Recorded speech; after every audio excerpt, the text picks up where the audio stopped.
بسم اللہ الرحمن الرحیم. ادعونی استجب لکم کے تحت علامہ قرطبی ایک بڑی خوبصورت روایت لائے ہیں. جی. آپ فرماتے ہیں حضور قلب پہلا درجہ ہے اور تواضع انکساری اور پھر خشیت قلبی. ان تینوں میں آپ فرماتے ہیں حضرت سہل بن عبداللہ تستری علیہ رحمہ میں 7 مدارج ذکر کیا آپ نے. ٹھیک. آپ فرماتے ہیں کہ دعا سے پہلے سب سے پہلے 7 شرائط کا ہونا ضروری ہے، پھر دعائیں اللہ کی بارگاہ میں مقبول بھی ہوں گی اور قبول بھی ہوں گی.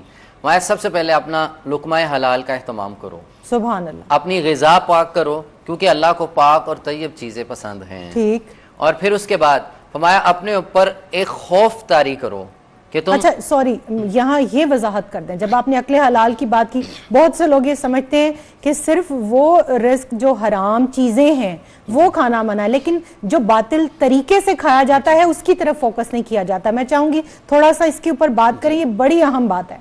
قرآن عزیز میں بھی رب تعالیٰ نے تجربات کا ذکر کیا. تجربات میں 2 چیزیں آتی ہیں. ایک کھانے کے اعتبار سے تجربات ہیں جو حلال چیزیں شریعت نے کی ہیں، جو حرام ہے ان کا تو کسی بھی اعتبار سے کھانا جائز نہیں. اور پھر کسب حلال جو ہے، آپ نے حلال کمائی بھی کرنی ہے. بسا اوقات کمائی بظاہراً تو تجربات کھانے کو مل جاتی ہیں، نصیب ہے، اور آپ کے سامنے پاکیزہ چیزیں غذا سامنے ہیں، آپ کھا رہے ہیں، تناول کر رہے ہیں، لیکن کمائی حلال نہیں ہے یا ذریعہ حلال نہیں ہے. جیسے اگر کسی یتیم کا مال ہے اور اس یتیم کے مال سے اگر میں اجوا کھجوریں لا کے سامنے رکھ لوں تو وہ بظاہر تو وہ اجوا کھجوریں اپنی جگہ ان کی فضیلت ہے، مگر چونکہ وہ مال یتیم کا ہے، ناحق اور باطل طریقے سے حاصل کیا گیا ہے، اس لیے وہ حلال نہیں ہوگا. حدود اللہ سے گزرتے ہوئے کوئی بھی طریقہ آپ استعمال کریں گے وہ حرام ہو جائے گا. ٹھیک. حدود اللہ کے اندر رہتے ہوئے آپ کسب حلال بھی ہوگا اور کھانے کے اعتبار سے غذا بھی حلال ہوگی، وہ لقمہ حلال ہوتا ہے. پھر رشوت بھی حرام. جی. سود بھی حرام ہے، سود بھی حرام، اور کرپشن کے ذریعے سے کمایا گیا بھی ہے.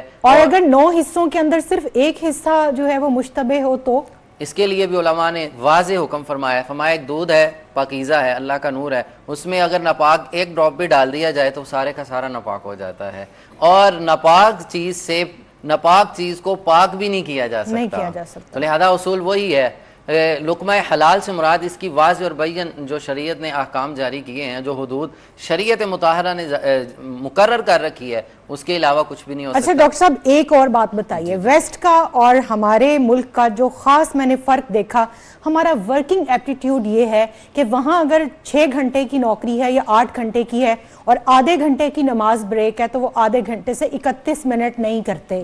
یہاں پر یہ ہے کہ اگر آپ کو، میں نے کئی سرکاری اداروں میں خاص طور پر یہ بات دیکھی کہ اگر آپ کو نماز جمعہ کے لیے 1 گھنٹے کی بریک ملی ہے تو اس کے بعد دوبارہ کوئی بندہ آپ کو سیٹ پہ نظر نہیں آئے گا. اس رزق کے بارے میں کیا کہیں گے؟ یہ بھی جائز نہیں ہوگا.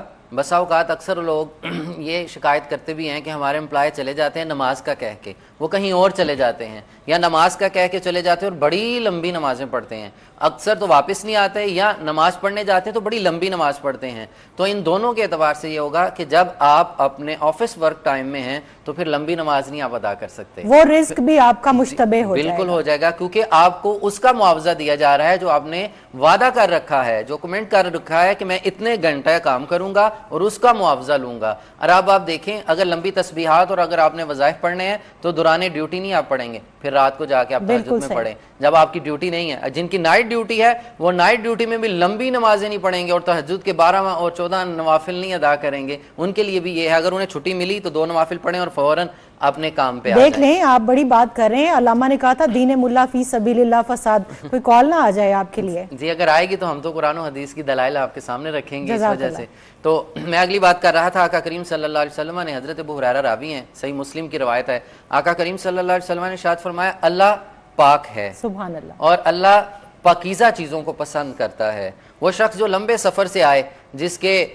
بال بکھرے ہوئے ہوں اور گرد آلود ہوں، اور وہ اللہ کی بارگاہ میں بڑا عاجزی کے ساتھ، انکساری کے ساتھ یا ربی یا ربی یا ربی کی التجائیں دے، لیکن اس کا لقمہ حرام، اس کا لباس حرام، اس کا پینا حرام، تو اس کی دعا کیسے قبول ہو سکتی ہے؟ اللہ اکبر. علامہ قرطبی نے جو چند چیزیں ذکر کی وہ میں پوری کر لوں. بسم اللہ. حضرت سہل بن عبداللہ تستری علیہ رحمہ فرماتے ہیں 7 شرائط ہیں دعا سے پہلے. وہ کیا ہیں؟ لقمہ حلال. پھر رب تعالیٰ کی بارگاہ کی حاضری کا خوف طاری کیا جائے. ٹھیک. وہ خوف کیا ہے کہ اللہ کی بارگاہ میں آپ حاضر ہو رہے ہیں. وہ خوف جو ہے وہ آپ کو عاجزی کی طرف لے کے جائے گا. وہی خوف پھر انکساری کی طرف لے کے جائے گا. جب آپ کے اندر عاجزی و انکساری آئے گی تو پھر آپ گڑ گڑائیں گے. ٹھیک. آپ کے اندر دعا کی ایک طلب کی کیفیت پیدا ہوں گی. جب تک دعا کی طلب کی کیفیت پیدا نہیں ہوگی تو اس میں دو چیزیں یاد رکھیے. ایک ہے دعا کا مانگنا اور ایک ہے دعا کا پڑھنا. ہم لمبی دعائیں پڑھ تو لیتے ہیں, مانگنے کا معاملہ کچھ اور ہوا کرتا ہے. تو اس میں آخری چیز ذکر کرتے ہیں, ہمیشہ دعا مانگیں. اچھا. دعا کو دوام دیجئے.